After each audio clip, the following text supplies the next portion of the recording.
I'd like to call the August 13th regular Planning and Zoning meeting to order. Please rise for the Pledge of Allegiance. I pledge allegiance to the flag of the United States of America and to the republic for which it stands, one nation, under God, indivisible, with liberty and justice for all.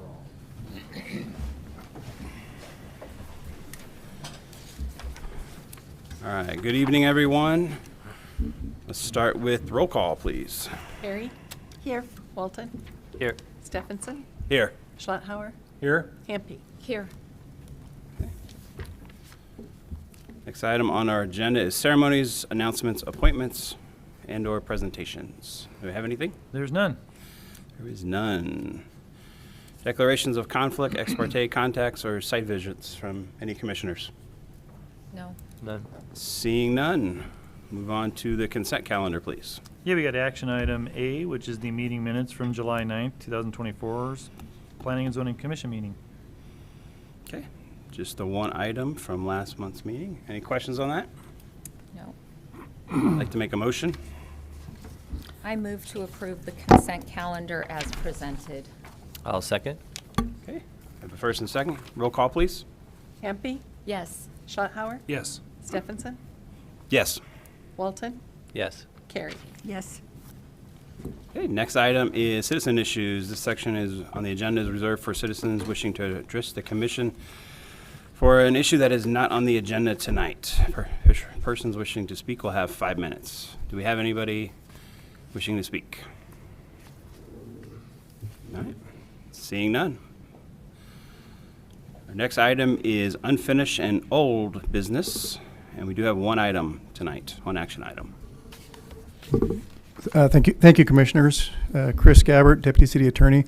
So this is an old item that was we had the public hearing on back in June 11th on for the reasoned decision for the approval of the North Place East subdivision. This is an item that took a little while to get back to you, so we apologize for the delay on that one. Accompanying the draft reasoned decision is a memo from Field and myself to the Planning and Zoning Commission.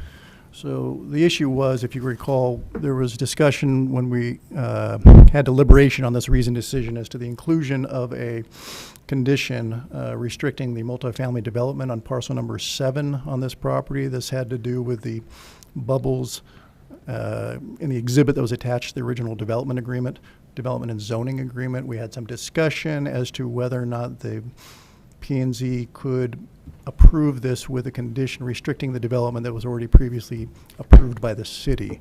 And it was my opinion at that time that we're towing the line on whether or not we should include that. So upon further reflection and discussion with legal counsel, we have recommended that we not include that condition in the final approval of the reasoned decision at this time. As we going back through and reviewing the original agreement, we do feel it would be violative of what the city has already agreed to with the developer.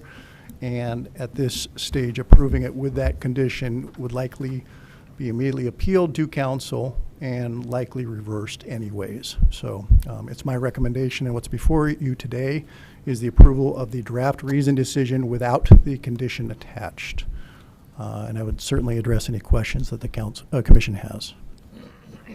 Well, we sat here with the developer, and we asked him if he'd be open to that condition. It was a compromise with the residents in the area based on agreements that they had made verbally or as part of the sales with the neighboring parcels. We sat here with him, we looked at him, we said, would you be open to this condition? He nodded his head yes, and we then made the condition. And I appreciate that recollection. I don't know that the developer was entirely in favor on that and imposing a condition contrary to what he's already agreed to in this type of a public hearing. Subsequent conversations with him revealed that they disagreed with that approach. So we did receive some correspondence with the developer afterwards that says, I'm not in favor of this condition. I'd like to stick with my original agreement. Thank you. And this is the agreement that was approved back in 2021. Yes, the original development agreement executed by the city council. So for the city council to have made that decision and binding that to the property, if planning and zoning wishes to include that condition and go forward, they can do so. Put it back into this reasoned decision, but it's likely to be immediately appealed to the council. So the condition on the original development agreement with the city is the zone changed? Refresh my memory here. It was changed. It was the development and zoning agreement. It was executed in 2021, I believe. I have a copy of it here. And basically at that point, they had outlined the conditions, and multifamily was limited to 2 stories. So that's not an issue, and that has never been an issue. But the owner and the city agreed that the allowed development of the property would conform to the conceptual site plans attached to the agreement, and the agreement specified single-family detached in that area, single-family detached in that area, and or multifamily. There were only 2 or 3 areas of the property where that was allowed and agreed to. Parcel 7 is within that area, which is what we discussed. So, again, it's our recommendation not to go back. Yeah, we just don't understand why the citizens, and they were numerous, there were probably 5 or 6 that got up and gave testimony that they had been told that that wouldn't be multifamily. Yep. So that's where the compromise stemmed, and Yeah. that's what I don't understand, and so, Well, I think part of it is that it's people telling them, they're trying to sell them a house there. Yeah. Not the developer telling them that. Because there was, that hadn't been developed yet, it wasn't developed yet. So people in the surrounding areas trying to buy houses, they're getting information not from the developer, from whoever's trying to sell them the house. So there's no way for the developer to, he wasn't connected with that. So he doesn't know what people are telling buyers of the other developments around it. well, that could be the case, Yeah. I suppose. If he wasn't the one selling the lots. I think where I come from is, I kind of remember what you said. We had a good discussion on that. Yeah. And developer was here, and kind of head shake nod, okay. And then there's discussion afterwards. I mean, depending on how many people are actually against it, could be appealed either way, no matter which way we go. That is true. So- This could be appealed either way. I would like to recommend that the city stick to its previous agreement. Yeah, so even if we stick to the previous agreement, there's no guarantees that somebody doesn't appeal that one anyways, so. And the city could consider amending its current development and zoning agreement with the developer in a separate matter. But what was before us was the subdivision approval and conditioning that approval on a subsequent amendment to a development and zoning agreement, which is going to have to probably go back to city council. So, So say this gets, say we do whatever we do tonight, and then there's still an appeal on this, then conversations could be had with the developer saying, well, okay, maybe we can do, maybe not all of this limited for parcel 7, but part of it, and we'll amend the previous and kind of go through the whole process again. It could, in theory, do that. that's a possibility, but for our recommendation or our For decision tonight, yeah. on the subdivision approval, like I said, I'd not to have the city taking in opposite recommendations from different sides. Sure. Considering that we've already previously negotiated with the developer, and it's the developer's wishes not to have that restriction, not to have his approval conditioned on a restriction at this point. So what do we need to do? Is it a whole new motion, or what's the? So the only thing that changed from the recommendation was this inclusion of an additional condition. Right. Commissioner, and it was, I can't recall because it was a number of months ago. It was a condition that for restriction of multifamily development on parcel number 7 be added to the recommended conditions in the reasoned decision. I think it was number 12, if I recall. And what I have drafted to you today does not include that additional condition. Okay, so we just need to approve or not what you've drafted today and say that's okay. Correct. Yeah, This is- it's not a new motion. No, ma'am. Okay, got it. Okay. So, Okay. like I said, I've taken the liberty of drafting the reasoned decisions as you would normally approve without that condition included Okay. in this. Your actions are tonight are either to approve this, or if you'd like to, if the commission decides to approve it with that additional condition in there, we can scribble it in and stamp it as final and see what happens. But again, that's not our recommendation as city council. Well, I think with that information, I think originally well, when the homeowners came here that had the development, or that had the houses right on the other side of where this multifamily is proposed to be, they really, I think they had more of the idea that this was high-density multifamily apartments. What this actually is, when it came out in the plan, this is for 55 and over, I believe, and it can't be over 2 stories. And I mean, I don't think it's anything like what they were imagining it could be. I don't think at the time that they came here they realized it was just 55 and over. And obviously you're not going to have, 55 and over. You're not going to have a whole lot of stairs or stories or anyhow. I think it's probably not going to be an issue once it's there. But I was the one that made the motion, so I mean, it felt like the developer was in agreement with that. So, but honestly, I don't know that it's going to be as big scary monster like some people thought it was going to be, or apartments. Well, there's a big buffer too, because there's a street that goes Yeah, into there the is. development, which is Yep. pretty wide, and then next to it is a big open area Yeah. that's not developed at Yeah. all, that's green space. So there's a pretty good-sized buffer between the single family that are already there and where this multifamily would be constructed. Yeah. Yeah. All right. All that being said, what do we just make a motion to approve the reasoned decision that's in the staff report, Yeah, yes, please. or not approve? Or, Whichever. or to condition it as originally presented. Yeah, it's up to you folks. Who would like to make that motion? I'll try it, and we'll see how it comes out.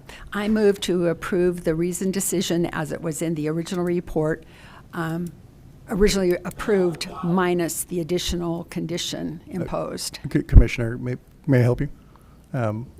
You move to approve the reasoned decision as included in tonight's agenda and packet. Okay, I move to approve the reasoned decision as included in tonight's packet. That'll be fine. Thank you. I second. Okay, I have a motion and a second. We have roll call, please. Schlafhauer? Nay. Walton? Yes. Carey? Yes. Hampi? Yes. Stephenson? Yes. Thank you, Commissioners. All right. All right, we have 3 public hearings tonight. If you haven't already, there's forms in the back on the podium. Fill those out if you'd like to speak for any one of the hearings tonight, and we'll get to you at that time. First hearing tonight is Anytime Archery, file number SUP-24-5, and we'll open that public hearing. Ethan to present. Good evening, Commissioners. Ethan Porter, one of the planners here with the city, here to present the Anytime Archery Special Use Permit 24-5.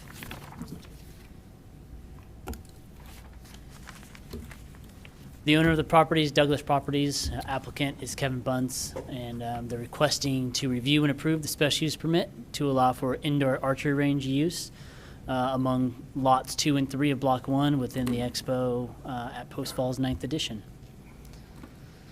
So looking at where those lots are, we can see here hatched in red the project location there. It's just north of I-90, south of Expo Parkway, and so just south of the Woodbridge subdivision, and then east of the Amelia Apartments and west of Expo Mini Storage, which you'll see kind of on an upcoming map, but that kind of gives you the location there. Those 2 lots there hatched in red. The zoning currently, you can see here, the red is going to be Community Commercial Services, CCS. The gray is going to be industrial. The yellow is going to be R1 single family, R1 single family. And so that's pretty much adjacent there. You can see the yellow to the north, and then it's within that commercial strip along Expo Parkway, just between I-90 and Expo Parkway there. So hopefully that gives you a better understanding of that zoning in that area. And then the applicant provided Exhibit A4. This kind of gives you just an idea of kind of some of the other businesses around and just what they've shown and highlighted where they are and versus what's kind of around there in that area.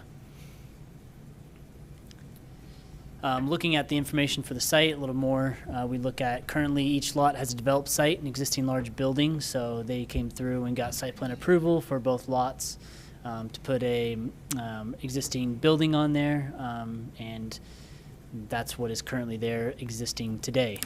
It is over the Rathdrum Prairie Aquifer, and then the city is providing wastewater service and the water service as well to both sites. Looking at the traffic, it's proposed, the proposed requested special use, it's not anticipated per mentioned in the staff report to create or produce any impacts that would affect the transportation systems nearby. Expo Parkway is a major collector roadway, and it does have the capacity to serve the special use request. Looking at the first review criteria for special use permit, we look at whether the proposed use constitutes an allowable special use as established by this chapter for the zoning district involved and complies with all other applicable laws, ordinances, and regulations of the city and state. So within Post Falls Municipal Code, Section 182030, we do have the land use table, which does categorize within the CCS or community commercial zone, or community commercial services zone, that an indoor shooting or archery range is permitted through a special use permit as outlined there on the screen. So that is why we're here tonight, because they can request it via special use permit. Review criteria B looks at the implementation of the special use, will or will it not conform to the purposes of the applicable zoning district. And kind of what I mentioned previously in review criteria A, it is allowed through a special use permit per city code pending your decision as commissioners. And then it's also a commercial activity within a commercial zoning district along Expo Parkway. So kind of looking at review criteria C, I outlined this map to kind of highlight whether that proposed use or will not be compatible with the health, safety, and welfare of the public or with land uses in the vicinity. So I kind of outlined some of the land uses there. You see Crown Enterprises, UPS, the Post Falls industrial buildings. You have the apartments there, Apartments 26 and Amelia Apartments, Woodbridge South to the north, and then we have Interstate 90 to the south, and then Expo Mini Storage to the east, directly adjacent. Anytime Archery is there, hatched with the white and black there. So hopefully that kind of gives you a better idea on looking at those land uses. You know, there's commercial next to it. We do have some apartments, and then Interstate 90 is there as well to the south. So for your decision, this provides a little bit better understanding of kind of what those land uses in the area are. Looking at review criteria D, we look at whether that proposed use will or will not comply with the goals and policies found within the comprehensive plan. And so in looking at that comprehensive compatibility, again, we have that vicinity map showing those uses. We have goal 7, which looks at plan for and established types and quantities of land uses in Post Falls supporting community needs and city's long-term sustainability. And so, you know, these buildings were built on site, approved through site plan review process. I don't believe there is, and the applicant or owner could correct me if I'm wrong, but I don't believe there's anything in there currently right now for being leased out. And so this would be, you know, bringing in that business to there and utilizing that space for what the building was built for some activity to be leased. And so looking at those comprehensive policies, 58 provide a full range of recreational opportunities and park facilities to Post Falls residences. And then policy 86 looks at within the local business community, work to enhance, sustain, and diversify local economic base, by helping retain, promote, and expand existing businesses and industry, also attracting new businesses and clean industry. So that kind of shows a way that, you know, this indoor archery range usually isn't found in a lot of places, but this would bring in kind of that new kind of use, and looking at that via special use permit would help kind of provide that opportunity for the residents in of the city of Post Falls. So we sent notifications to the agencies here listed on the screen. All these agencies, they had time to comment and respond back based on the proposal. We heard back from Post Falls School District. They remain neutral. Kootenai County Fire and Rescue, they coordinated the time of development and permitting process. Yellowstone Pipeline Company had no comment. Post Falls Police Department remains neutral, and the Post Falls Highway District had no comment as well. And so all those agencies, these are the 5 that responded back. Neither of them had an issue that were stated here. And so we look at that 182070 special use permit, that code section. When you guys make a decision to grant that special use permit, we do have 6 areas that you can condition upon here on the screen. So if needed, you can utilize those. And then looking at the questions, because that's all the review criteria. I know they're not too crazy of a proposal, but I will help answer any questions you have to staff this time. Could you go back to those criteria? Are they in the staff report someplace, or am I just glossing over them? You're saying the criteria right here, A, B, and C, and D? No, the 6 you have. Oh, these, yes. Yeah. Correct. Are they in the staff report someplace? Am I just skipping over it? They are not, no, Okay. but I can put them in there next time because that is a good point. How many parcels is this? 2. So lot 2 and 3 of block 1 of the Expo 9th. So it's 9 acres? And it's just for an archery in case they wanted to utilize on both. I believe the intent is to utilize one of the buildings, but they included both lots in their application, so maybe for an expansion if they wanted to, depending on how business going. That's more of a question for the applicant at this time than me, but yes, it would be over the 2 lots as proposed for that use. So the whole buildings? Yeah, both. So it'd be Both whole buildings? Okay. correct. Those are big buildings. Yeah. Cool. Anybody have questions? No. Okay. All right, thank you. Invite the applicant up now. Do you have a PowerPoint? You leave it up, following the same outline. You just leave those questions up. Oh, okay, perfect.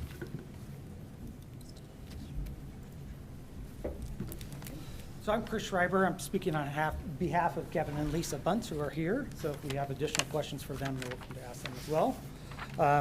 Our presentation is really simple. We're just going over the kind of the same things that staff went over, because we read through the report, obviously, and agree that what we're proposing here conforms with the CCS zone, with the purpose and the intent of the CCS zone. So in answering these 4 questions, I kind of boiled them down a little bit further and said, our first question is, does it conform with the purpose of the zoning? Is allowable in that zoning, and will it comply with all other codes and ordinances that would apply to this use? Is it compatible with community health and safety and the immediate neighborhood? And does it comply with the comp plan? So in terms of code, with the actual CCS zone, again, we're in agreement with the city, with the staff, that it is a specifically listed allowable use, subject to a special use permit, and that it follows in with that community commercial services, which is intended to support retail sales and consumer services, various retail professional service businesses. And I just wanted to point out one thing I thought was just kind of interesting in the CCS zone, is that all of the other related uses that this could fall under, I mean, I understand it falls under indoor archery specifically, but the other ones that could fall under, such as like sports team headquarters, sports and recreation establishments, amusement parks, arcades, fitness club or gym, private or municipal sports fields and facilities, bowling alleys, pool halls, skating rinks, child and youth services, and civil social clubs. All those are permitted outright. Archery is one that it requires this special use. In our opinion, this indoor archery facility would have a lot less of an impact, or the potential of a negative impact, than most of those would. When it comes to health and safety of the health, safety, and welfare of our community, that's really one of the driving factors behind proposing this and going down this route of anytime archery. The idea is to offer our community a new opportunity, a new option for healthy, physical, family-oriented activity that's available year-round. You know, we don't have a lot of those in Kootenai County, and this would be a new one that we can add to that. I found it interesting in just doing research that out of those healthy activities that we like to list, archery, specifically indoor archery, it has one of the lowest injury rates out of all of them. Because I think sometimes safety comes up when you start talking about archery and weapons and so forth.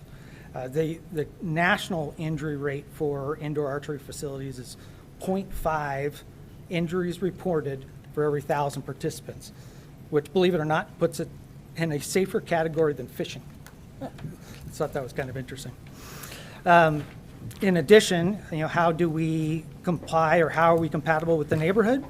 One of the things that's pointed out in our comp plan, and this isn't specific to the Riverbend focus area, which is where we're located, one of the key policies in there is to provide a buffer. And I see that CCS zone as a buffer between heavier commercial uses and the residential that's in the neighborhood already. But also adding to that is our use. Our use is a pretty light intensity use for those buildings that are there. In addition, when we take a look at what the concerns from the community have been for this type of a facility, this is probably one of the lowest intensity uses in the CCS zone, and it has the lowest potential impact for some kind of negative impact on the community, because in our case, the facility is fully contained. So this is all indoor facility. It generates little, if any, outside noise, no odors, no hazmat concerns that you might have with other businesses in that zone. It generates little, if any, commercial truck traffic. Unlike, let's say the UPS facility down the street that operates 24 hours a day, this is something that we won't have any of that type of commercial traffic. We operate during normal business hours, and there's no production of unusual or atypical light pollution or anything like that. So those concerns about having a negative impact are pretty limited. And on the flip side of that, it's our opinion that as allowable uses go, an indoor facility like this is probably going to have the greatest potential for a positive impact.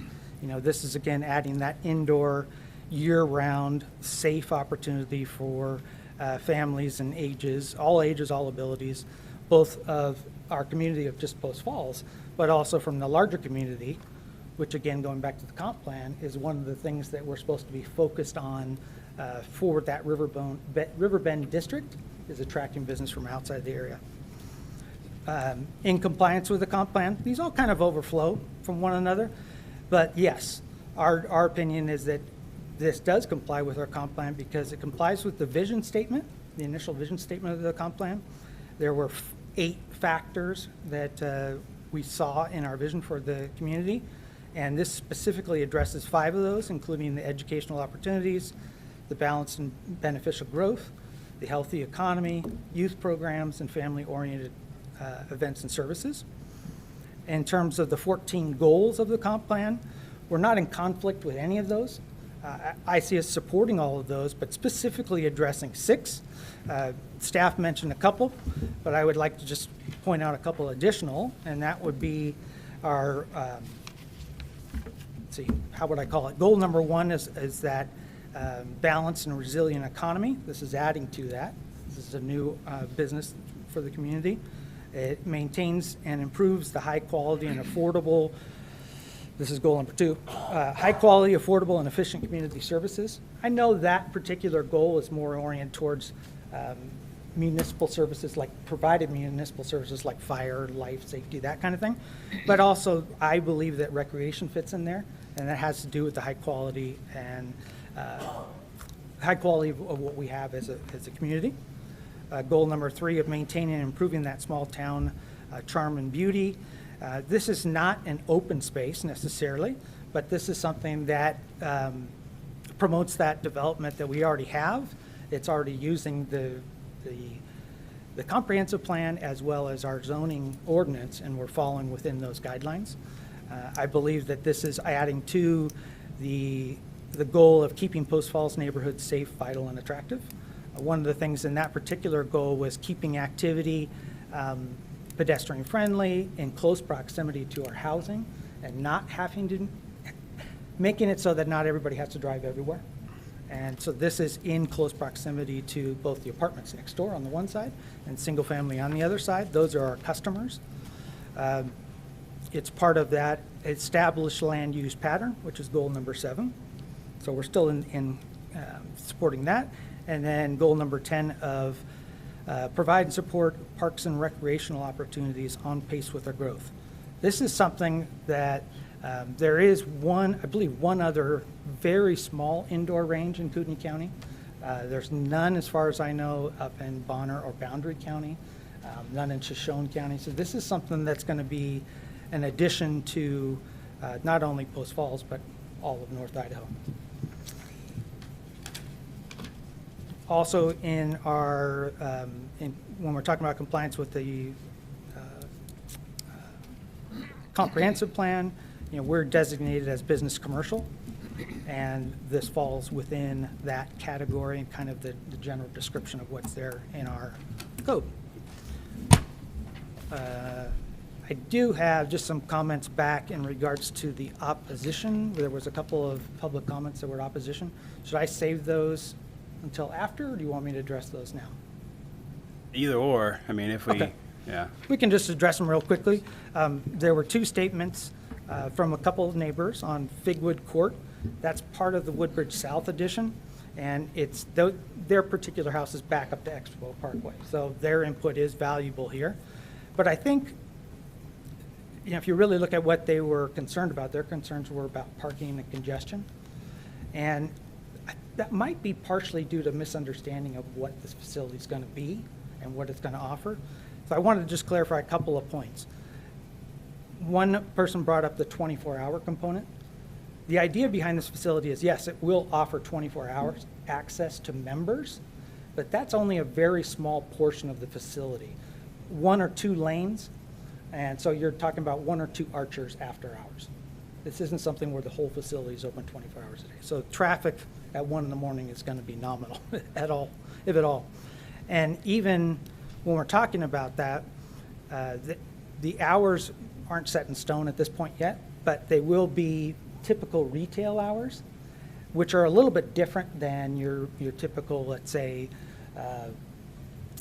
most of your commercial business operations, which are more of a 9 to 5.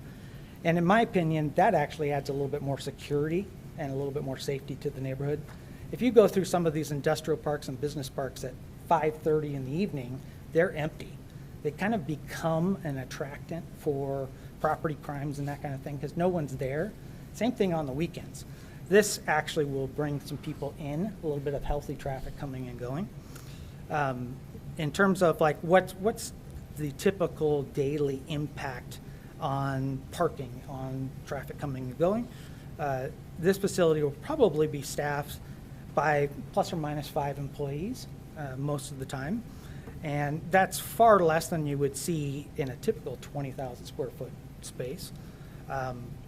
And so you've got 5 employees, you're probably catering to 5, maybe 10 customers during normal business hours, let's say pre-5 p.m.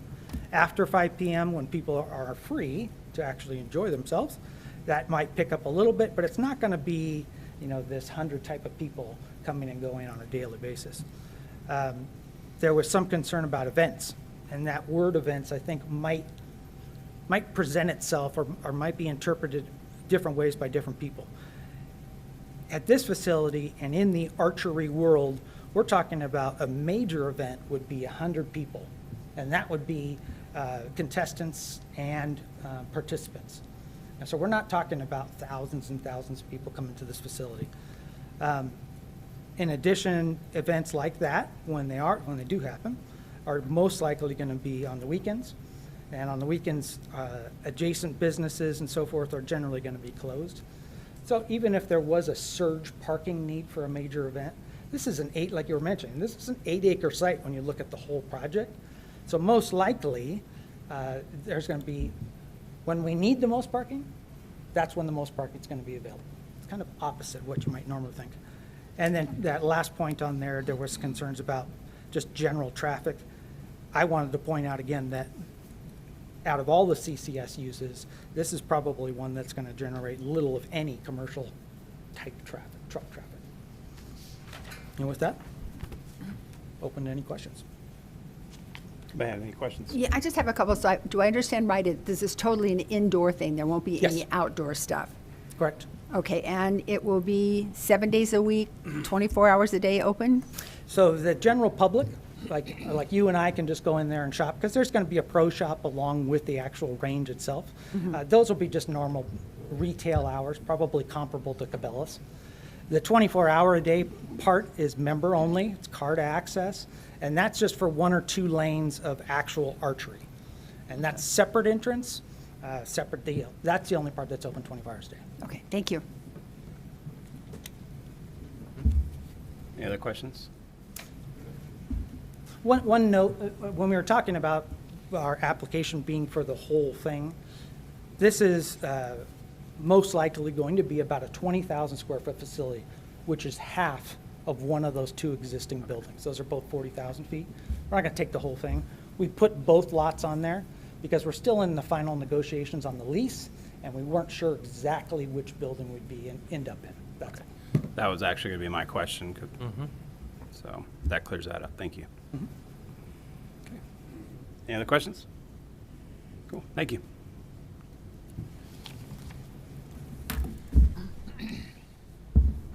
Any public? No public testimony? Somebody out here say anything? Because he nitpicked a portion of what I. Well, okay, if you want to, if you wanted to speak, just, you can fill out the form. You can do that after you come up and speak. You'll have 4 minutes, just fill out the form, we can turn it in. Yeah, if you want to do that. Okay. Yep. Now is the time, definitely. So, you can do the form after you get done talking. Okay. Yeah, don't worry about it. Okay. So I can speak now? Yeah, just come up here, name and address, and you'll have 4 minutes. I'm William Fletcher, 206 North Bigwood Court. My biggest concern, and I listed it in the paper that I submitted, was the traffic issue. I'm not comforted by what he had to say about 100 people, because that's at least 200 cars probably, because you always have somebody show up. Expo Parkway, with the apartments that are now there, the parking on the street is getting out of hand. Plus, Expo Parkway is a high-speed racetrack anymore. I live right there on Bigwood Court. I hear it all the time, and you can hear them coming from down by the apartments, and they're powering it up, and the rice rockets are, you can hear them, and they're downshifting going into that corner. It's a high speed. So you put 200 cars, how many parking spots are available on the property? We can get that answer for you. He'll have a chance to rebuttal, and I bet you he Okay, probably knows the because answer. there's not going to be, there's not parking spots for 200 cars. And so that's my biggest issue. No, I don't have a problem with the indoor nature of it. I do not, since I'm right there, that is an eyesore. Those buildings are an eyesore. I didn't know they were going to build something like that. I have gone to the county or the city numerous times before any of the apartments were built, before any of those buildings were built, and I couldn't get a straight answer. I was told the apartments would be 2 stories max. They're 3 stories. The numbers were way different. I could never get any information about the lots that are in question here.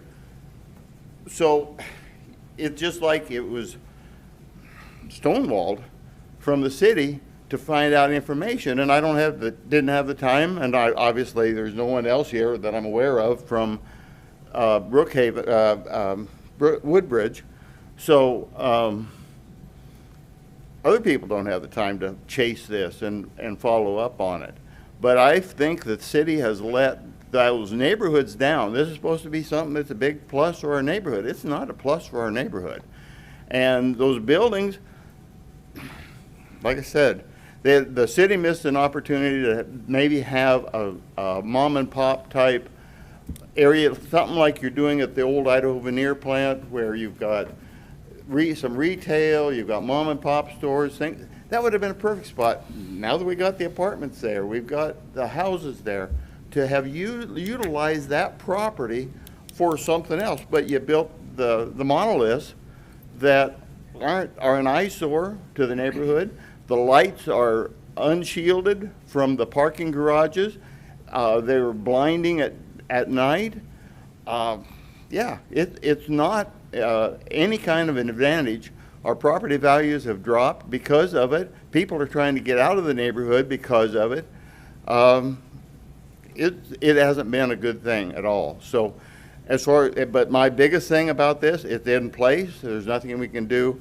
And the parking and the speeds on that street, I see a patrolman back in the back here. I would imagine they do have patrol cars out there, but it is busy all the time. So it's high-speed cars and a lot of parking, as you are well aware, up at the apartments. And that, so you can't hardly pass two rigs meeting each other without having a problem. And you put a couple hundred cars overflow from the parking garage and park them on the street there, or the parking lot, and put it on the street, you're gonna have a problem. Thank you. All right, thank you. Yeah. Want to come up and rebuttal that, or do you know the numbers of the parking? Some rough numbers. So that site is just under 380,000 square feet, the whole project.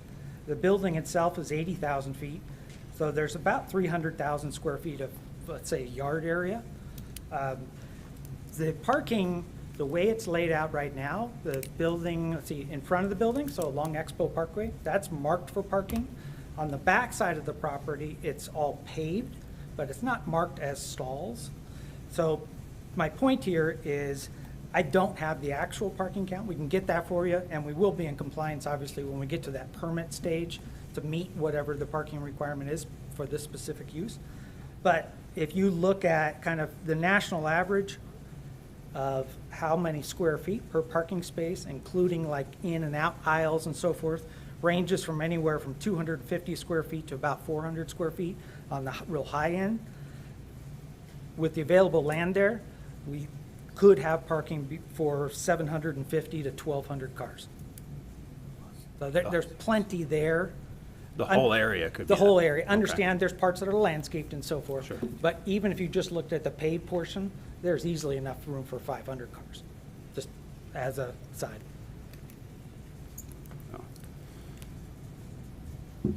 How often do you see an event being held that might have 100, 200 cards? I We mean, were talking about that, what, maybe a couple times a year for something that big? Sure. oh, This is Kevin Bunce. What was that? yeah, name and address, please. Yeah, my name is Kevin Bunce, and my address is 2694 West Hargrave Avenue in Post Falls, Idaho.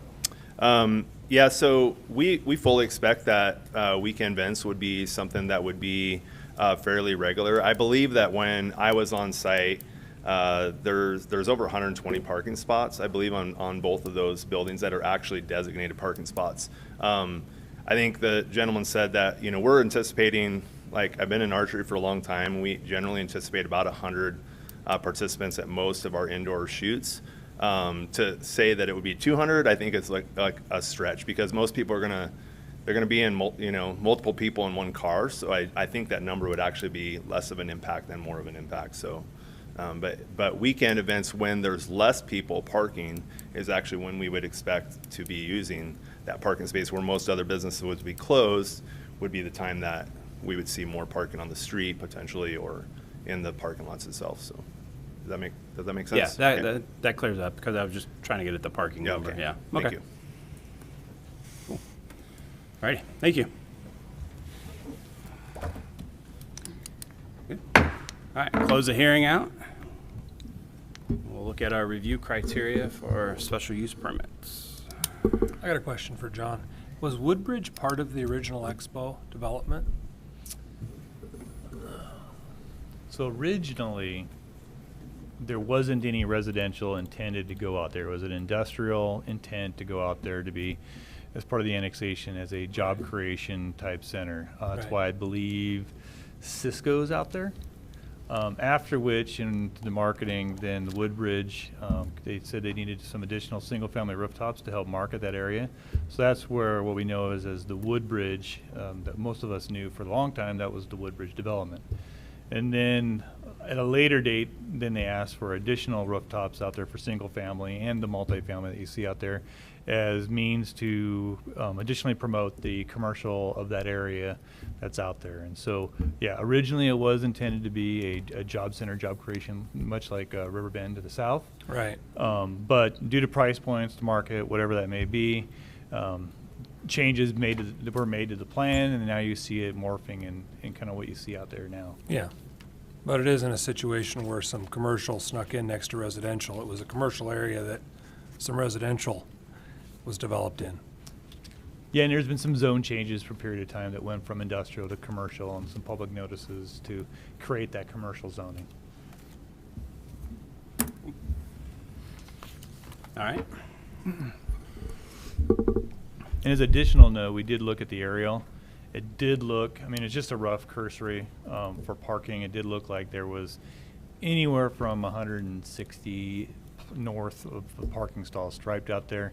And there is additional asphalt on the south side that could get some additional parking, looking at the aerial. And then if there's a TI that's needed, we would look at the parking requirements as a rec facility and have them stripe accordingly. Thank you. All right, thank you, Commissioners. This is application SUP 24-25 for Anytime Archery. The approval of special use permit request. Review criteria number 1 is whether the implementation of the special use would or would not conform to the purposes of the applicable zoning district, which is CCS. What's allowed in that zoning category with a special use Yeah. permit, Yep. so. It is allowed with a special use permit, which again speaks to criteria 2. I think on number 1, some of the additional criteria, sometimes what we're looking for is a little bit of the applicant spoke to this. He talks about the purposes of the district is support some retail services and community types of uses. So that's also in support of that if the commission agrees. Yeah, with adding additional recreation to the area and, Yeah, again, the Yeah. purposes of of the zoning district, which is the CCS, the applicant spoke a little bit to that as well, Yeah. being to support those retail services as well. yeah, yes. Review criteria number 2, whether the proposed use constitutes an allowed special use as established by the chapter of the zoning district involved and complies with all other applicable laws, ordinances, and regulations of the city and the state. As the commission's already pointed out, it is allowed as a special use permit. Yeah. Going Yeah. back to A. Yep. And I don't believe Specifically. there was any testimony as to any other violations or anything else impending the development. Sorry, moving on to number 3. Whether the proposed use will or will not be compatible with the health, safety, and welfare of the public or with land uses in the vicinity of the proposal.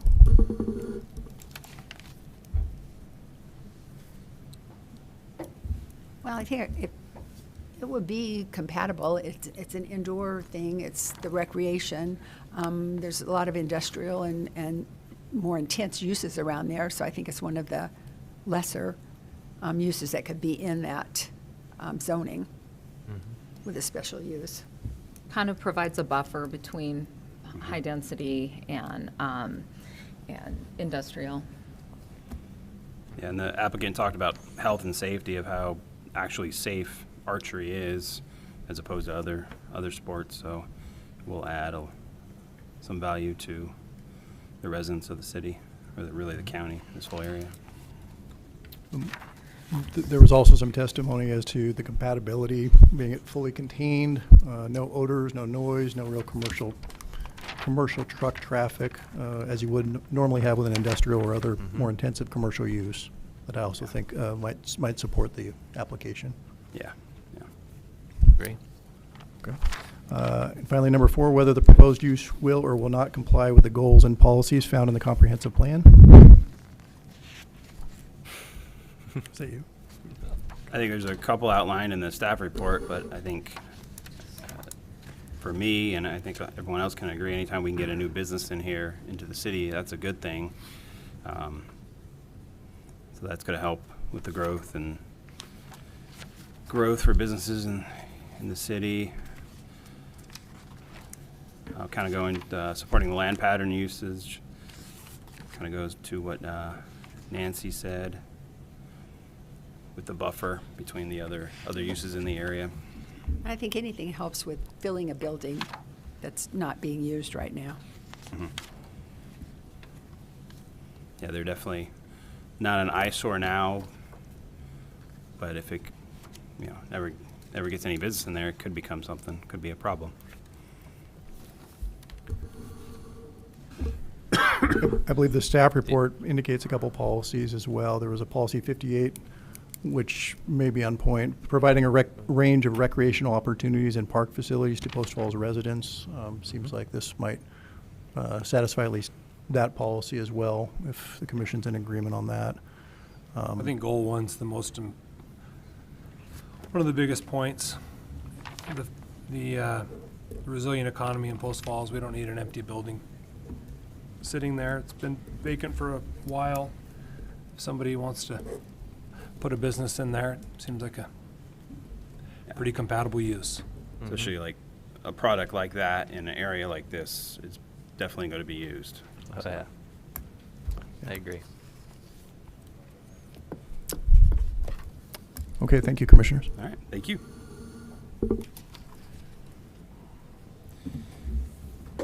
Any other commissioner comments? There were no conditions on this, right? I didn't see any. I did not see any No, I didn't see any recommended either. conditions in the staff report. Again, those are contained in our code. Minimizing adverse impacts on other development is something we could consider a conditioning. Controlling the sequence and timing of the development, not really applicable, or the duration of the development. Possibly there if you wanted to have restrictive hours of operation, but it seems counterintuitive to the proposal that this gentleman's making. Yeah, I think the ones that were up there, that Ethan on that slide, I think most of them are pretty much covered by what is already established code. I'm pretty much correct there, yeah. So. I didn't even touch it. I know. Touching the mic. I don't know.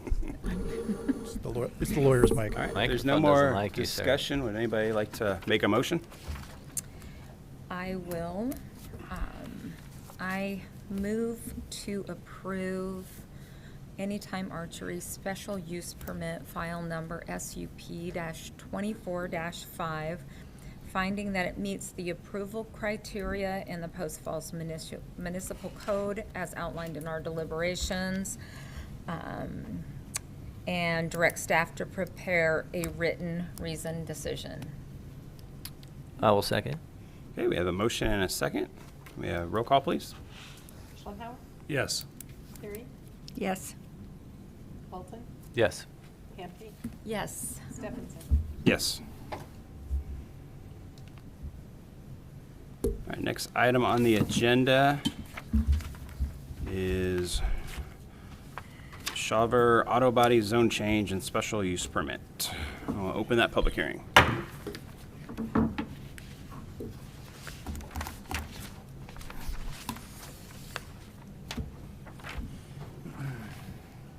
Evening, Commissioners. Ethan Porter again here with the City of Post Falls. So tonight there's the Shawver Autobody Zone Change and Special Use Permit to be ran concurrent. So those two are on tonight. So the applicant and the owner are both the same, Tracy.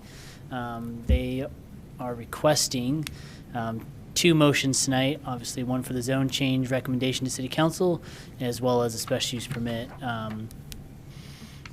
decision. So the zoning recommendation, they're seeking the Commissioner's recommendation to City Council for approval to rezone approximately 1.44 acres of heavy industrial to community commercial services. And then for the special use permit side, they are looking for request approval to utilize a paint shop inside the business, which is required for a CCS zone. So I'll get more into it, but since they're changing from a legacy zoning heavy industrial to a CCS zone, paint operations, and that requires special use permit. And so in our land use table, they would be needing that special use permit for that within that zone. So to kind of highlight the project area, it's hatched in red there. It's between Southeast Way, just north of Southeast Way and south of I-90, so it's squished between those, right along Southeast Way there. So east of Potlatch Road there, and then west of Spencer Street. So hopefully that gives you a kind of context there for the location. Currently, it's an automotive business, Shawver's Autobody, so there's no other physical or natural features that have been noted or brought about other than it's over the Ratcham Prairie Aquifer. The water and wastewater is being provided by the city of Post Falls. Looking at the zoning for this property, it's hatched there in black. The lighter gray is that legacy zoning heavy industrial. The lighter gray is going to be industrial. The red is going to be community commercial services, CCS. Orange is going to be the high density residential. Pink is limited commercial. The brown is residential mobile home park, and the yellow is single family residential R1. So a lot there, but that kind of gives you the context along Southeast Way, what the zoning looks like along that corridor. So looking at the future land use designation, it is designated as commercial, the red there on that left picture. So along Southeast Way on the north side, you have all red, which would be that commercial future land use designation. And then south, that pink is going to be that business commercial, but it's not within that. It is within the commercial. Then it's within the Southeast East focus area. They're called out kind of the east side of that focus area, just south of 90. So it is fall within that Southeast East focus area. So looking at kind of that zone change comprehensive compatibility. So we'll get into the special use permit later on, but right now we're kind of looking more at that zone change. We have that future land use designation. Again, it's commercial. Part of that implementing zoning districts of that future land use designation would be CCS, so that is what they're requesting. Southeast East focus area looks to incentivize and promote infill development within that area, and then seek opportunities to beautify the Southeast corridor. And so looking at some comprehensive goals outlined in the staff report, I'll highlight goal 1 here on this slide. It's to grow and sustain a balanced, resilient economy for Post Falls, providing community prosperity and fiscal health, as well as the policy supporting that. For policy 2, we look at apply or revise the zoning designations with careful considerations of factors, including future land use mapping, like I discussed, compatibility with surrounding land uses, which we'll look at as well in the upcoming slides, and goals and policies of the comprehensive plan, related master plan, and or facility plans. So to highlight, this is a existing business on a legacy zoning, heavy industrial. They're proposing CCS. They're looking to kind of retain the business, utilize as is. Future development and additions onto this lot would trigger the zone change, which is what happened. So they came forward with building permit. It's a legacy zoning we don't have standards for anymore, and so therefore they look at rezoning, getting rid of the legacy zoning to a conforming zoning which have standards for CCS. And so by looking at the automotive use being more in conformance with the CCS zoning than heavy industrial, we do look at these policies and goals to look at maintaining and utilizing that existing business on this property with a better zoning classification. Just to clarify what you Yes. just said, this was triggered by, they came in for a building permit to Correct. add on or add a building, Mhm. and they couldn't do that under the current zoning? Correct. Yep. So all legacy zoning, all the heavy industrial zoning is a legacy zoning, and you can't add the nonconformity, and there's no standards with that legacy zoning, so we have nothing to review it against. So looking at that change of use, or the zone change, excuse me, would be that being more in conformance. Good question. Looking at also goal 7, plan for an established types and quantities of land uses in Post Falls, supporting the community needs and the city's long-term sustainability. Again, I don't think it's in the city's interest to lose a business, but to retain it, maintain it, which is looking at policy 86 with the local business community, work to enhance, sustain, and diversify local economic base by helping retain, promote, and expand existing businesses and industries. So looking at that goal and policy, working hand in hand with better zoning classification as well as that focus area. The review criteria 3 that we're looking at is, does the proposed zoning district create a demonstrable adverse impact upon the delivery of services by any political subdivision providing public services within the city? And so sent out agency notifications as typical for their comment and any concerns they may have with the proposal. What we received back was looking at the 6 agencies responded. Post Falls School District remains neutral. Kootenai County Fire and Rescue, they comment on permits at that permitting stage. And then the Yellowstone Pipeline Company has no comments. Post Falls Police Department remains neutral. And then the Post Falls Highway District has no comment. The Department of Environmental Quality did have a comment, and these comments obviously were for both the special use permit and the zone change. And so this one's probably pertaining more to the special use permit for that paint utilization within their business. And so they were looking at updating the air quality permit to reflect changes in the operation. So, and that condition can be put on as needed by you as the commissioners to make sure that happens upon further development or prior to CO of any development. So.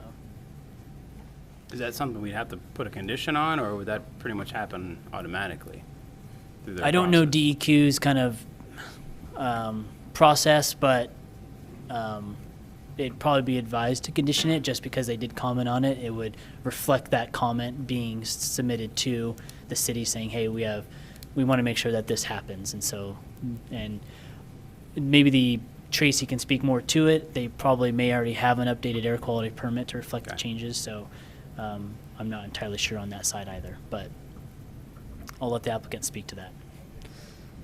So of that, obviously the sixth comment there, that adverse impact, looking at that and environmental thing that you can condition as well. So that zone change review criteria 3 could be met by conditioning that or seeing what the applicant has to say about it as well. So here's the review criteria there, as we talked about that future land use map, focus area, and then that zoning district they're requesting being consistent with the goals and policies. So, and then the demonstrable impact upon any political subdivision. So as staff, I will stand for just questions you have at this time. Did you say that it's already been being used for It's as? currently automotive, and I'm Okay. sorry, this is just for the zone change. I'll get in the special use permit, but Okay. yes, currently it's already an auto body shop, Yeah. currently existing and has So been. this is just kind of a house cleaning to bring it in line with our Correct. current? It is Okay. because of the zoning. The zoning is Yeah, the main for one the with the legacy zoning of heavy industrial. Okay, thank you. Yep. Any Yeah. questions on the zone change at this point? No. Okay. So going into more of the special use permit, again, they're requesting approval to utilize a paint shop inside the business. Review criteria A looks at whether the proposed use constitutes an allowable use established in this chapter for the zoning district involved and complies with all other applicable laws, ordinances, and regulations of the city and the state. So land use table, going back to that section 182030, we have that CCS zoning, what they're requesting has that special use permit for the service garage paint shop detailing. So within that zone, that use would be categorized as special use permit needed. Review criteria B looks at implementation of the special use will or will not conform to the purposes of the applicable zoning district. Again, through a special use permit, and then this special use permit would be contingent upon, as conditioned in the staff report, upon the approval of the rezone. So they obviously don't need it unless they rezone, and then they would need it. And so keep that in mind as well. Review criteria C looks at whether the proposed use will or will not be compatible with the health, safety, and welfare of the public or with land uses in the vicinity. And so kind of looking at that holistically in the direct immediate area, you have Cooper Fabrication directly to the west, Custom Building and Supply directly east, and then you have some vacant CCS land further east. You have mini storage far west, and then Badger Building Center as well to the west. And south of Southeast Way, you have some shed sales, mini golf use, and then multi-tenant office building there, emergency pet care as well. So kind of looking at that area, they've been, again, existing in this spot for some time. I don't know how many years, but I'm pretty sure Tracy will highlight that. But the use and everything along the Southeast corridor right there has been kind of established for quite some time. So that hopefully gives you a better idea of what's going on around that site. Review criteria D looks at whether the proposed use will or will not comply with the goals and policies found with the comprehensive plan. So looking at that compatibility, I'm going to highlight Goal 7 and Policy 86 again, helping to retain and promote that existing business there. And so, you know, whether or not they need further expansion in the future or changes of use within the building itself through tenant improvements, whatever that may be, this step would be triggered regardless of any of those in the future as well. So here we are looking at the special use and the zone change. So hopefully that kind of gives a little bit better understanding of that compatibility and looking for those connections. And so again, we have 18, 20, 70 for the special use permits, those 6 conditions that you can look at adding on. But other than that, the review criteria A through D is there, and I will answer any questions you have for staff. Any other questions? I don't have any more. Cool. Thank you. Applicant like to come up and present?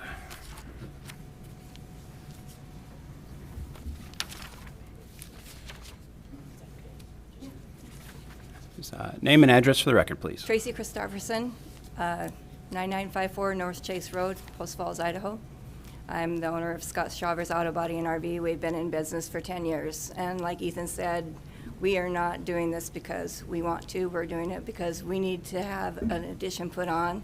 So we went through the proper procedures of getting a permit and found that in order to put on an addition, we have to rezone. We've been there for 10 years. We have 14 people that I employ, and we work with the community on a regular basis. We just don't really feel we should have to be here, but this is where we're at to do the proper steps that are required for the city and stay compliant. Speaking's not my strong suit. We understand that heavy industrial is going to be done away with in the city of Post Falls, and that's what we were classified previously. And since we were zoned as legacy, so that it would trigger anybody to be notified that we needed to have something done so that this area was rezoned. So that's basically why we're here. And being community commercial services is pretty consistent with the future land use for Post Falls. I don't feel that we're going to be any impact to the community, as we've already been there for 10 years. We're established, and nothing's going to change in the patterns of driving or anything for the community. Everything around us is operating in the same hours pretty much that we are, so we're not going to impact anybody that's moving into the area. So I really don't want to know what else to say other than we're trying to be compliant. Mm-hmm. Did you have any correspondence with DEQ, or that was brought up real quickly? All I got was the notification from when I pulled up the report. No, I have not been notified from Okay. DEQ or anything. But in Okay. 2019, when we put on our brand-new paint booth, we were permitted, and DEQ did get us registered with that Okay. properly. So I would think that we're still in compliant, and the new building part that we want to put on is for a parts room. It's not having to do with anything else that's going to adversely affect it. Okay. Nothing's changing with the paint portion of it No. that the DEQ No, was it's talking already about. got, Okay. we've already got the mixed room that's self-contained. We've got the, like I say, the state-of-the-art booth that is compliant with air, 99% efficient. So Okay. I don't see where it should be any further impact. Okay. Any other questions? Any other questions? I'm sorry, what did you say the new building's going to be used for? Parts room? Parts. Parts room? Okay, thank you. Yeah. Cool. All right, thank you. Any public testimony? All right. No need for rebuttal then. We'll close out the hearing and go through review criteria. We'll have I guess, which one do you want to do first? up to Chris, whichever way he wants. We'll probably start with the Zone change. I zone think, change, I right? would assume. Yeah. That'd be fine. So before we get through the review criteria, and looking at the comments from DEQ, I think they're attached on page 29 of your, so the changes to the current facility must comply with the ADAPA rules. This means that they must update their air quality permit to reflect the change in their operations. Additionally, facility activities, including but not limited to site prep, must comply with such and such. Should fugitive dust be generated during modifications of facility, reasonable efforts must be made to control the dust. That's the comments from DEQ. I don't see a specific recommendation to include that as a condition of the approval of the special use permit. I don't believe that we normally condition our approvals on their compliance with other agencies, and I believe that that is probably something for the applicant to address with DEQ. Mm-hmm. Right. So, Understood. Sounds good. Starting off with the zone change, Commissioners, this is zone change 24-3 for Shawver Autobody. The review criteria number 1 is the proposed zoning district consistent with the future land use map and focus area contained in the currently adopted Post Falls Comprehensive Plan. Yes, commercial. Yes, it is. Yes, it is. Yeah, they're in a legacy zone, and so CCS fits perfectly with everything else that's literally around it. Yep. And I think the CCS zone is the designation for the future land use map. Commercial. Commercial's the future land use designation. Commercial. CCS is one of the implementing zones that's called out right within that future land use designation. Yeah. Whereas heavy industrial is just, or industrial is not really an option in that, so. Okay.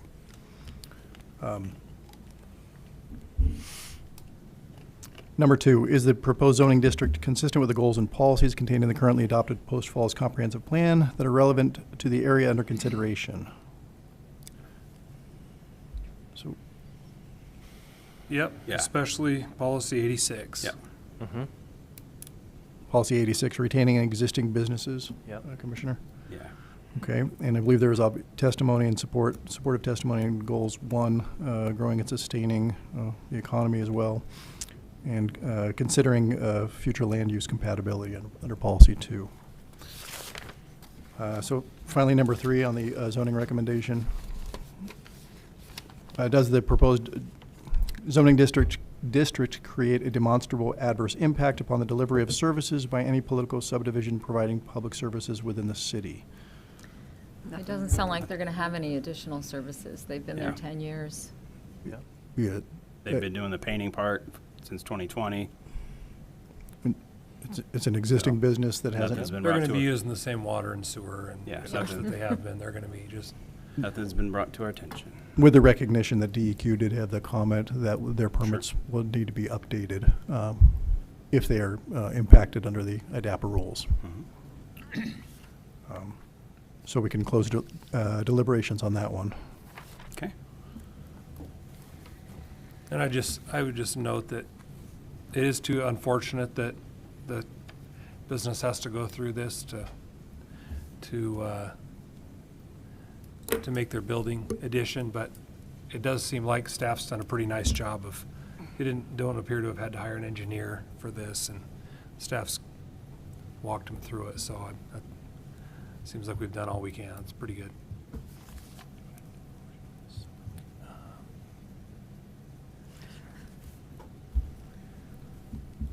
So Commissioners, if it's okay, why don't we take a motion and deliberation on this one separately from the special use permit, if we could? Go ahead and make a motion for this part, Please. On the special use or? No, So, On the zone change. on the zone change. just do on the the zone zone change change, first we'll and move then to do the special use permit Again, second. it's just a recommendation Oh. Sure. Yeah. Oh, onto okay. council. All right. Okay. Okay. I move to recommend approval of Shawver Autobody zone change, file number ZC-24-1, finding that the requested zoning meets the approval criteria in the Post Falls Municipal Code as outlined in our deliberations, and direct staff to prepare a zoning recommendation to be provided to the city council. second. I have a motion and a second. Roll call, please. Carrie, Yes, Schottenhauer, Yes. Bolton, Yes.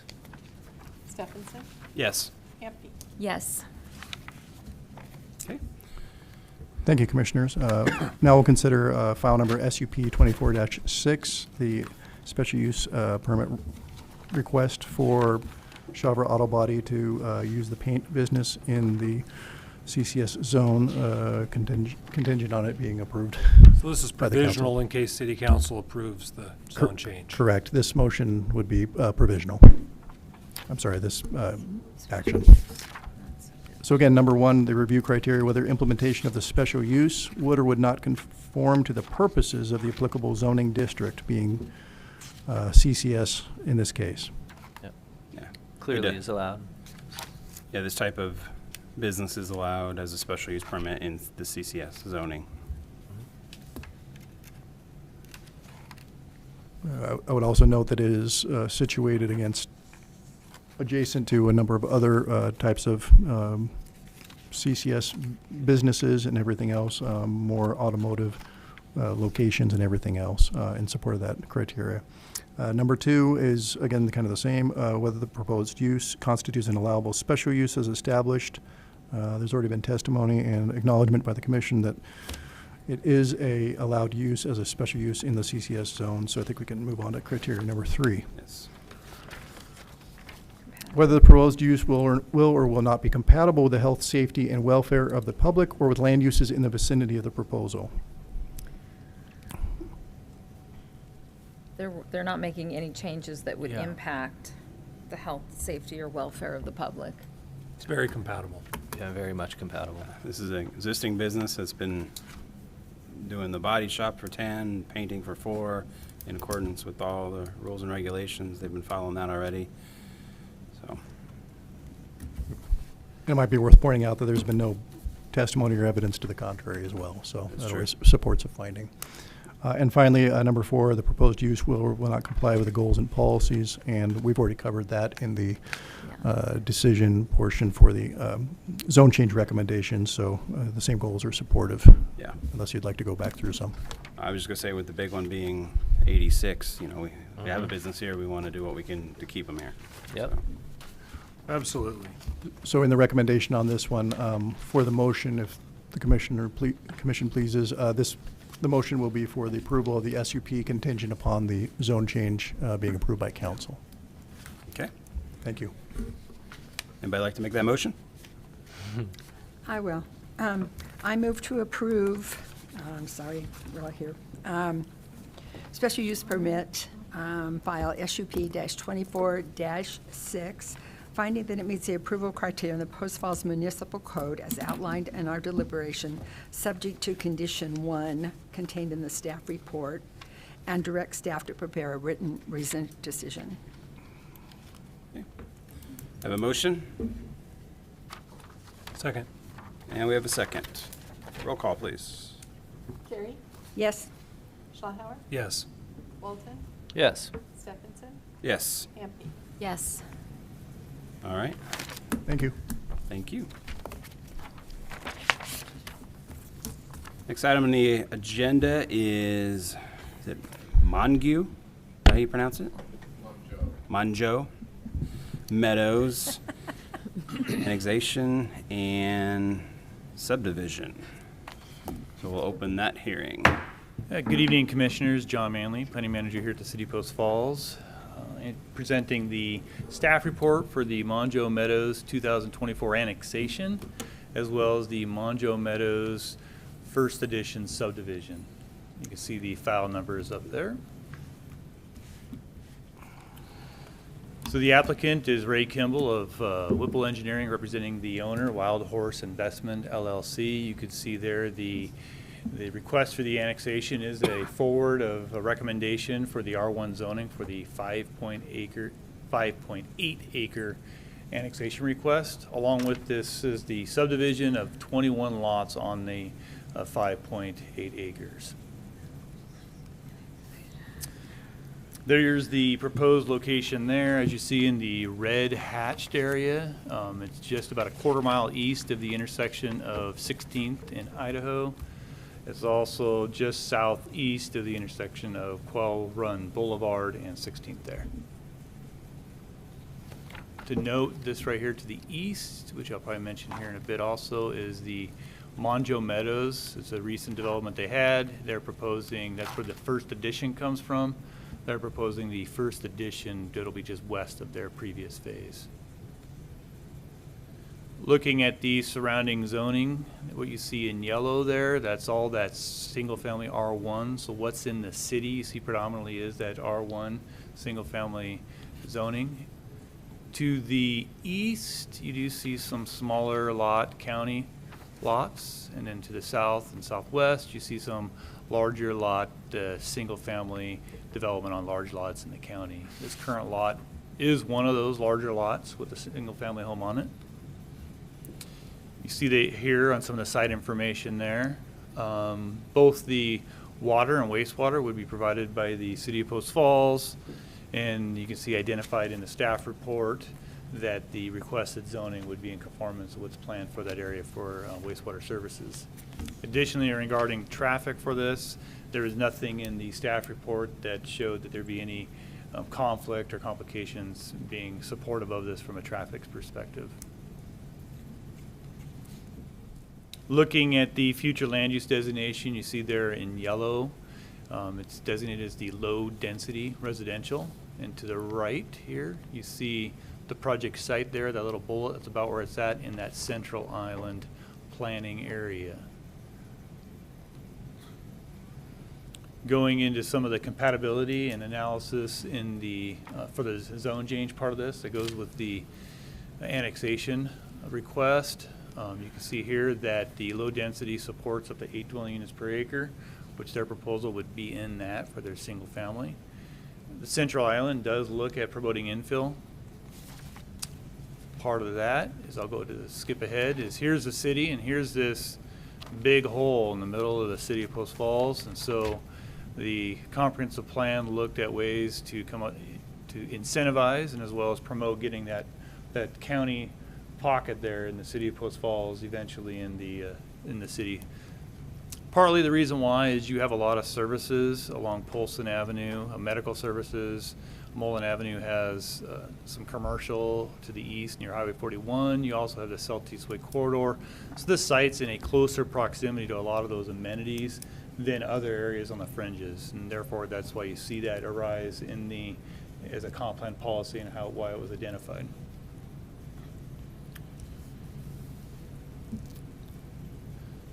So in promoting infill, you also look at promoting and planning for different types and quantities of land uses. Part of that is single family plays a role in the city as there's a diverse housing product that can be provided in that. With development of this, you see policy 24 and 26. What you end up getting there with annexation and through development is you get your right-of-way dedications and your frontage improvements. So on the south side of 16th Avenue, you would see the typical city urban improvements that then once those properties to the west develop ultimately would get that pedestrian safe connection to the west to Idaho.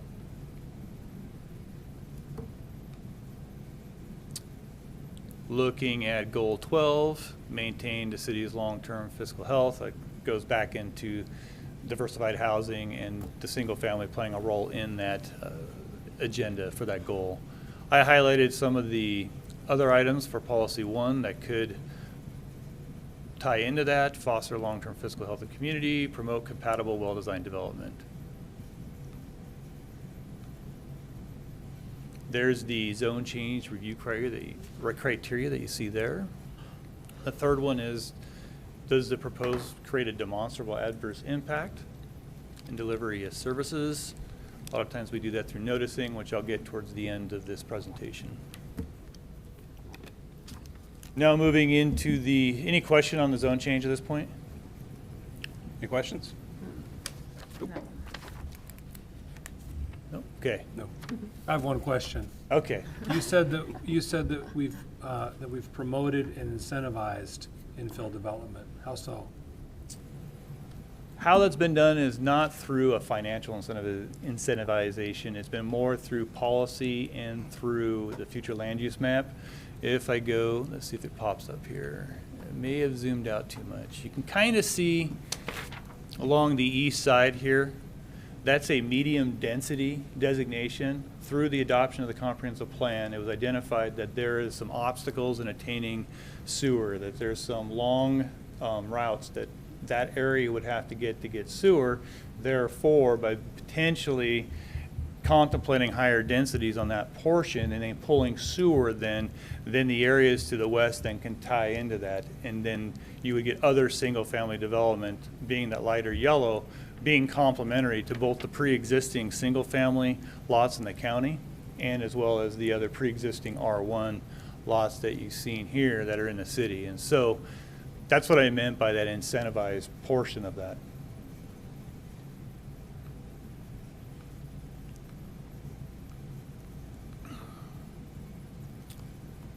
So now I believe we can go on to subdivision.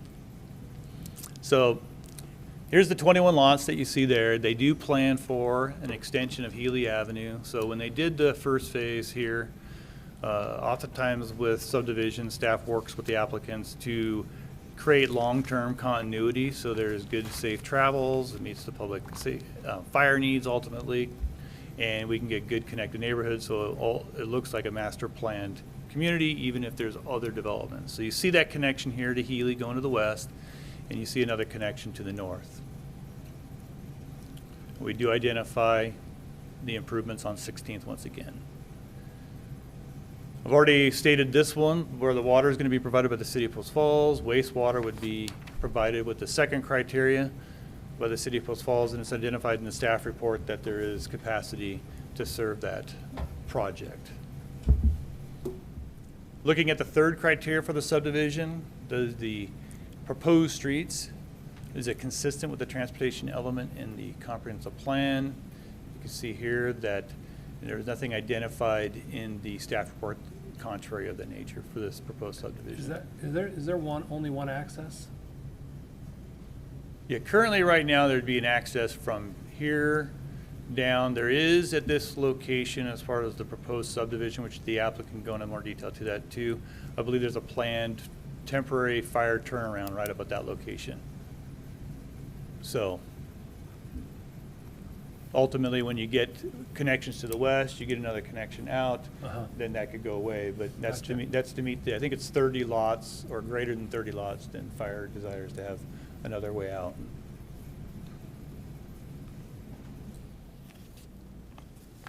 The fourth criteria is this proposed subdivision, which being located, does it involve any soil or topographical conditions presenting hazards? Have they been identified? We do acknowledge it's over the Ratsford Prairie Aquifer, but other than that, nothing else has been identified. Fifth criteria deals with being consistent with the zoning with that subdivision. That's, obviously with the subdivision will be conditioned upon annexation approval and getting to the assigned zoning.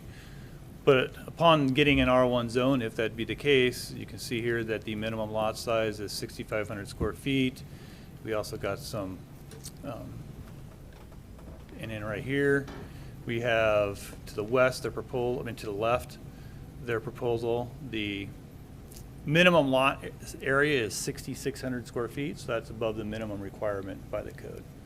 And then looking at the subdivision on the lots, they all met that requirement for what's the lot dimensions. Looks like they're a little bit bigger than the ones to the east. Plus or minus a little. They might be, I don't know. To the east, the county ones? No, to the first phase. Forward. There's more R1 to the east, isn't there? Yeah, I don't know if, Your subdivision, Right there.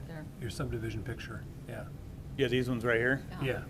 They may or may not. They probably know whether they're bigger or smaller. I didn't do any assessment on that, but I do know that they meet the zoning requirements.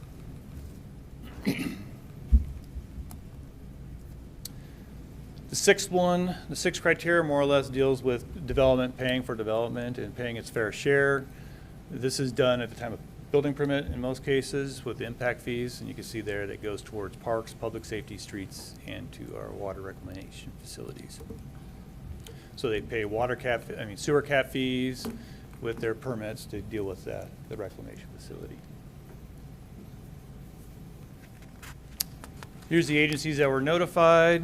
Here's the comments. You can see, for the most part, they're either no impact or neutral. You do see the fire, though. They do reserve their comment at the time of development. So this goes back to that third zoning criteria where does any of the other agencies stating they would create a demonstrable impact?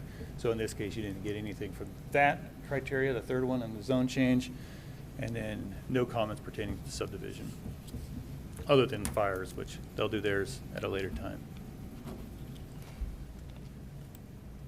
There's a subdivision review criteria, and then there's that zone change. So any questions for me at this point?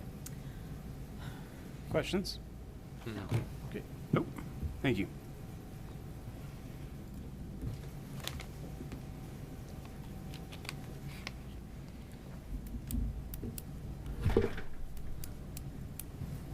You know the drill. I do. Good evening, Commissioners. Ray Kimball, Whipple Consulting Engineers, representing the owner here tonight. My business address is 21 South Pines in Spokane Valley. As I usually would say, Ethan nailed it, but John did this time. So I will be as quick as I can while hitting all the points. So here's, of course, is the site. You see that this is that yellow area surrounded by the green. Of course, I don't have right here the previous phase of the subdivision shown. So future land use map, of course, as John mentioned, this is low density residential. And of course, R1 is the typical implementing zone for R1 for low density residential on our future land use map and in our comprehensive plan. And of course, the existing zoning map. So there you see the R1 there off to the right of our site, which is the Mongeau Meadows first phase. And of course, we're just adding on to that.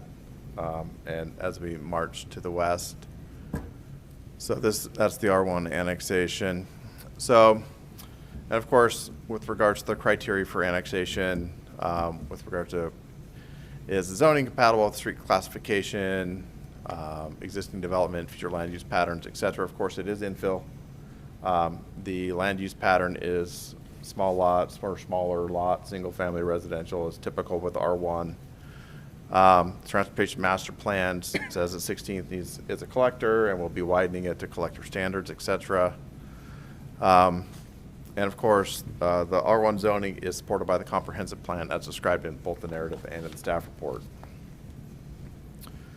I go into specifics on the annex or on the comprehensive plan, but for the most part, it just kind of hits the filling in our needs for single-family residential housing, providing goals and policies for, or hitting the goals and policies for infill development, which is really kind of a big one here. It's not a reach out on the prairie. It's a reach inside the donut hole. And of course, for this annexation criteria, lower density residential is typically assigned for properties that are further away from high intensity urban activity. And of course, this donut hole is kind of right in that, kind of away from the high intensity stuff on Southeast Way. There's a little bit of commercial about a quarter mile to the east, kind of there's the pharmacy and the kind of little medical park there off of Idaho Street, or off to the west, I meant, to the west.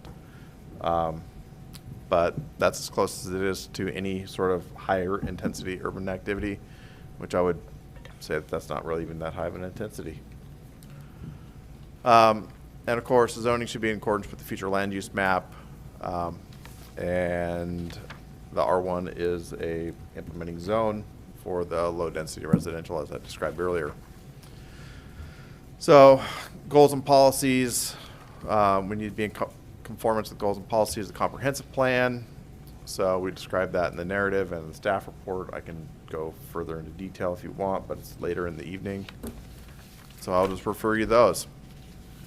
With regards to the subdivision plan, we, as John mentioned, so it is 21 lots. They are a little bit larger than, on average, than the ones on our first phase. That's not necessarily for any particular reason other than that's just the way it ended up shaking out. The geometry of this lot was a little bit wider than the other one, so it shook itself into a little bit of a different configuration. We are providing for cross connectivity, and as Ross pointed out, or as John pointed out, we do have a fire egress right here.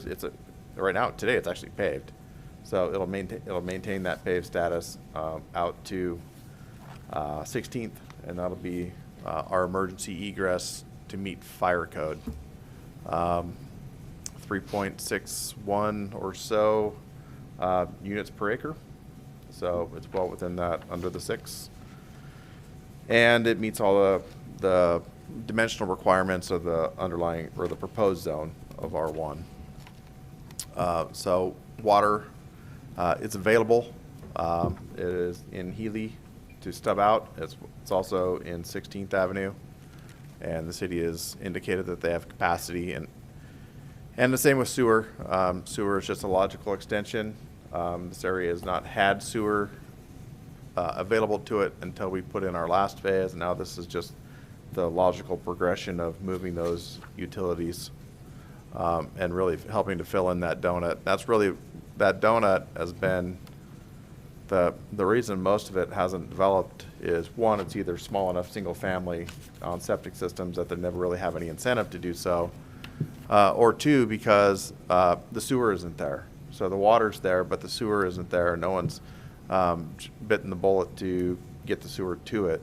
And so this is a logical progression that, because we are extending the sewer, it will extend the ability to develop and further infill that donut hole. Did it come from the south? Well, east.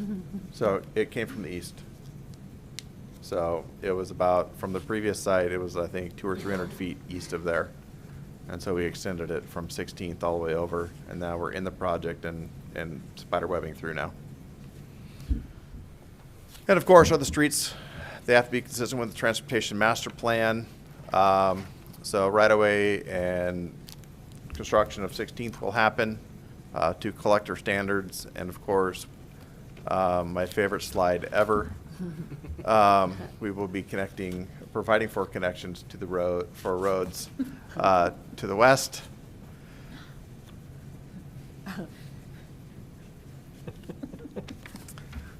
And of course, are there any soil or topographical conditions that present hazards that are not compatible? And we don't know of any. And of course, if we do find something, we will deal with it at that point in time. And of course, does it meet the requirements of the zoning code? And should the R1 annexation be approved, we meet all the dimensional requirements. If you have any questions or concerns, I'd be happy to address them right now. So just as it shows, there will be no additional road onto 16th. Right, and that was on purpose, and the reason for that is because the more access points we have onto 16th, the more chances there are for congestion and, I agree, cross-traffic yeah, issues. So, Yeah. Is there any building in the first phase so far? yes, yeah, there's quite a few homes being built. Any other questions? Thank you. Okay, thanks. Any public testimony?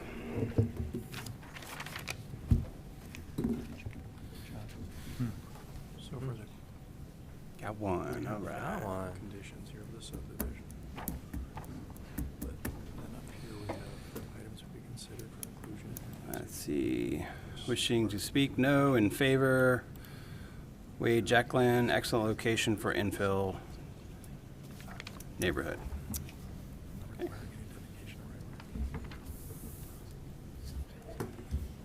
Just the one. Probably no need for rebuttal with just the one approval, I'm gonna guess. All right, close out the hearing and look at our review criteria. We'll have two different motions with this one, just like the last one. Thank you, Commission. Why don't we start with the annexation consideration? Annexation 24-3. First criteria is the proposed zoning district inconsistent with the future land use map and the focused area contained in the Post Falls Comprehensive Plan. Future Yes. Yeah, it's land all- use shows it as R1. R1. Mm-hmm. Yep.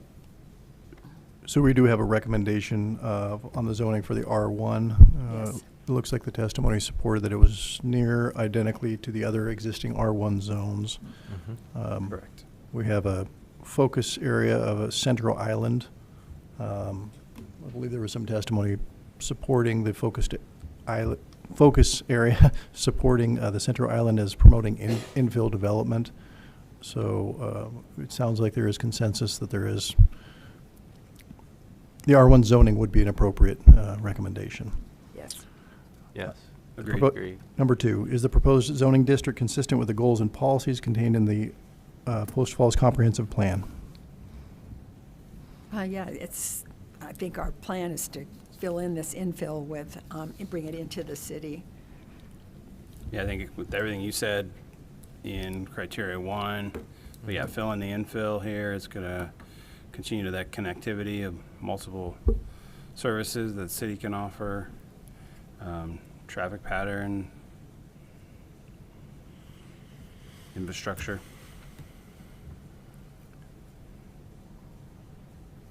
There was some testimony on the single-family housing allotment, providing a role in the diverse housing types as well under Goal 7, and allowing the city to encourage the right-of-way and improvements along those areas on 16th as well. Yeah. So annexation criteria number 3 is, does the proposed zoning district create a demonstrable adverse impact upon the delivery of services by any political subdivision within the city? No, nothing's been Nothing identified. identified, yeah. All city services are available. Yep. But I don't believe there was any testimony to the contrary, so that would be Yeah. not applicable on that one. That closes the consideration on the annexation part. Would you like to? Motion on that first? Yeah, let's go ahead and do that. Okay. Thank you. I'd like to make a motion on the annexation part of this.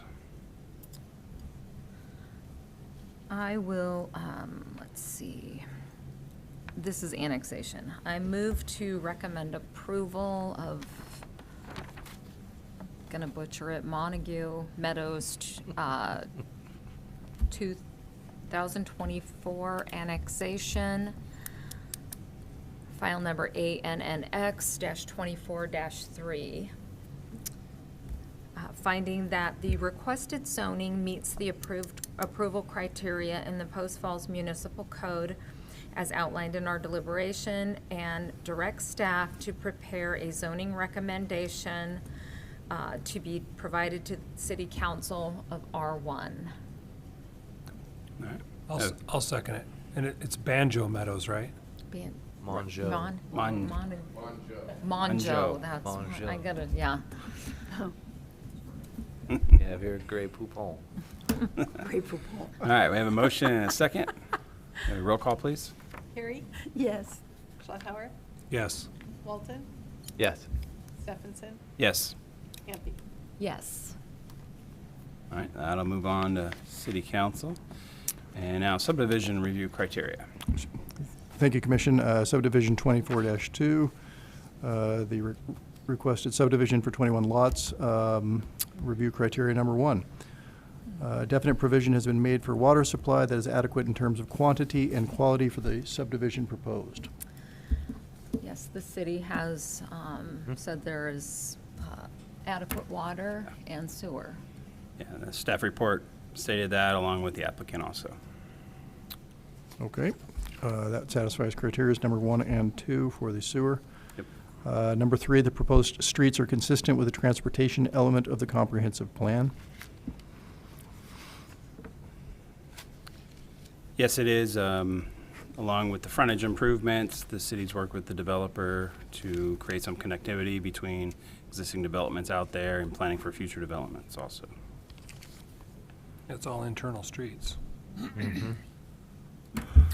Yeah, I believe there was a recommendation, there was no adverse traffic impacts found, and with the internal connections to the adjacent neighborhoods, in further support of that comprehensive plan transportation element. Number 4, all areas of the proposed subdivision which may involve soil or topographical conditions presenting hazards have been identified. None known. There are There's no none note. known. Yeah, no known. And the applicant did state if something does come up, they will deal with it at the time. Thank you. Number 5, the area for the proposed subdivision is zoned for the proposed use, and the use conforms to the other requirements found in the code. Hopefully. Yeah. Yeah, it does. Pending approval. Possibly. Yeah, pending approval of it. And that whole area out there is R1. So this fits perfectly in there. There's a county pocket and some infill for R1.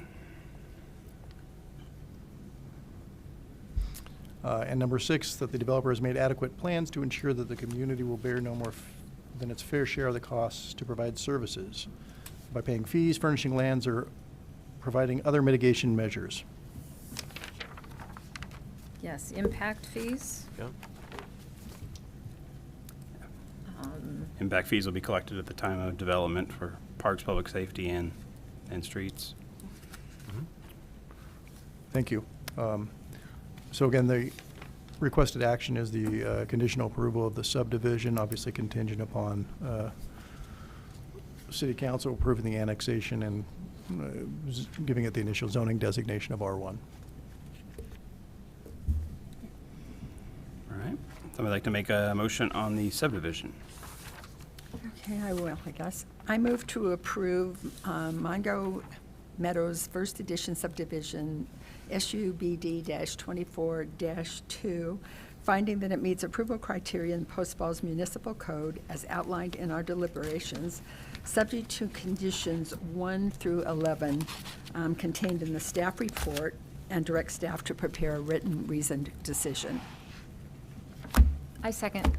Okay, we have a motion and a second. Yeah. Roll call, please. Carey, Yes. Shawver, Yes. Walton, Yes. Stephenson, Yes. Ampe. Yes. All right. Thank you. Thank you. Commissioner? Yeah, before we close out, I have a question back on the annexation agreement. In our paperwork here, it said items to be considered for inclusion in an annexation agreement. Should that have been included as condition? I spoke with John about that one. I think what we'll do is for the recommendation to council in the reasoned decision, I don't think we had to have it as a condition of we're just recommending the initial zoning. So they can consider that in the annexation, and we'll include that in our reasoned decision.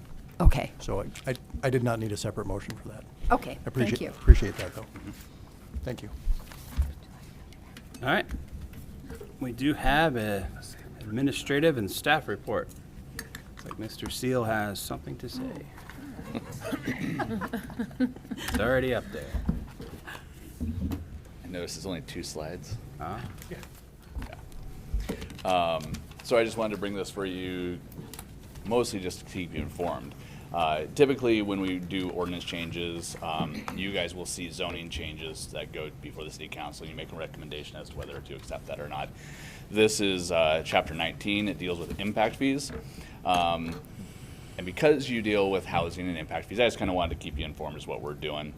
So we're looking to adjust the language within impact fees for how and when we collect those fees for attainable or affordable housing.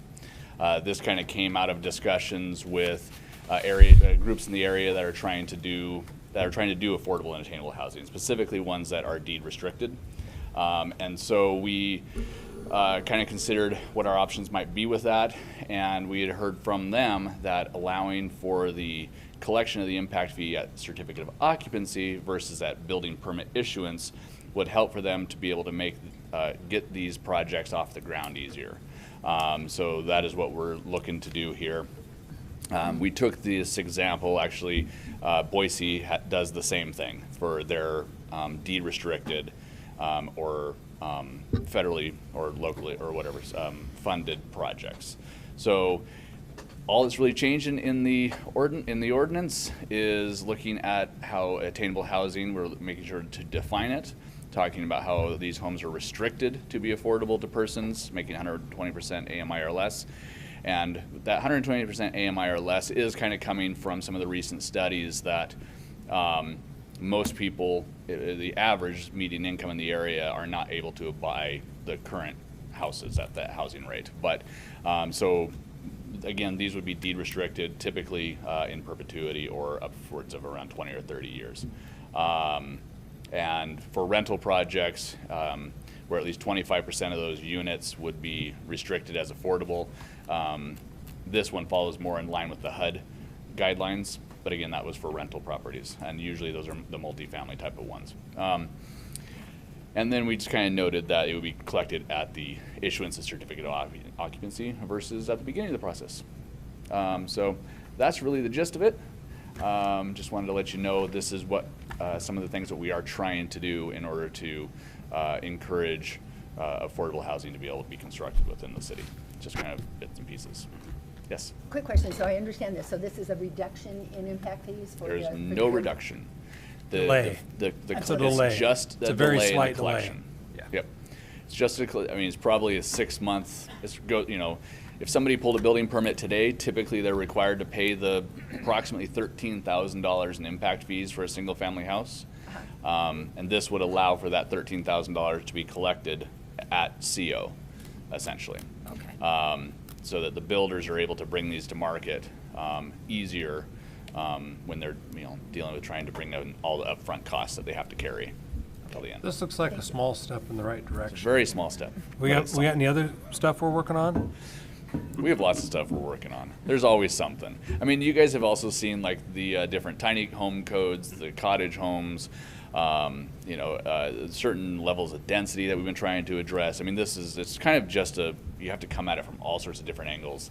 This just happens to be one of them. And because of the fact that Miracle on Britain is coming pretty soon and is likely to start pulling permits, we did want to try and make this available if this was something that the city was going to be able to do and address. So that is kind of the reasoning behind getting this going immediately. So Is this change already in place, or is this still gotta get the final? this is the first blush.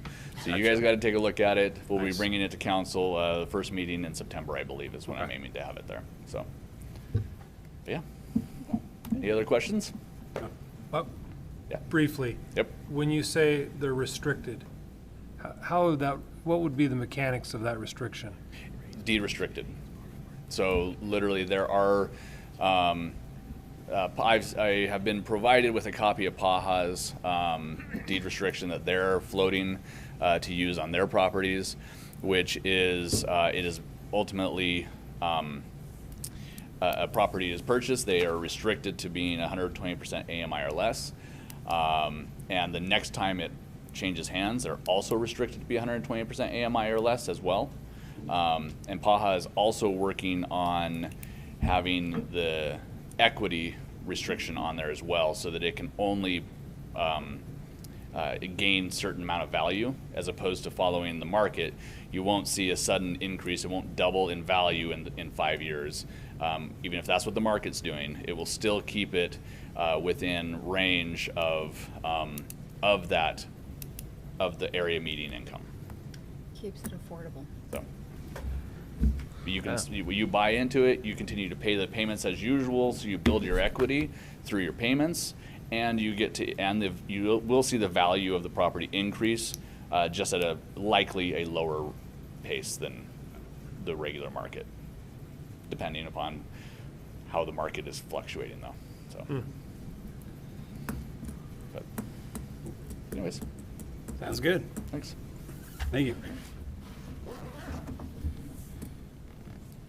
Any commissioner comments? Nope. I just wanted to confirm, so next month, we'll have our regular meeting, and then literally, I think it's the following day, we'll have the impact fee meeting. Correct. And I just wanted to make sure everybody got an email, What or are those dates? September 10th and September 11th. Okay. just so nobody's surprised, so. Yeah, I did, the 11th, I don't know why I Sure, yeah, no, missed out. cool. All right. Anybody want to make the next motion? Move to adjourn. All right, so moved.